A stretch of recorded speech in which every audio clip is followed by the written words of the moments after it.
চীনের খনিজ আধিপত্য ভাঙতে ট্রাম্পের $12 বিলিয়ন কৌশল। বিশ্ব প্রযুক্তি ও প্রতিরক্ষা শিল্পের রক্তনালী বলা হয় রেয়ার আর্থ ও গুরুত্বপূর্ণ খনিজকে।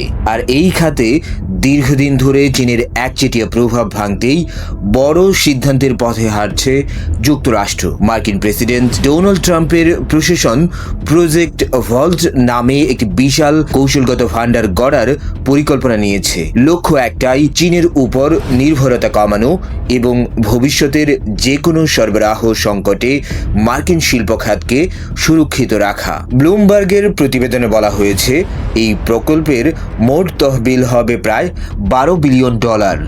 এর মধ্যে $1.67 বিলিয়ন আসবে বেসরকারি বিনিয়োগ থেকে এবং প্রায় $10 বিলিয়ন ঋণ দেবে যুক্তরাষ্ট্রের এক্সপোর্ট ইম্পোর্ট ব্যাংক।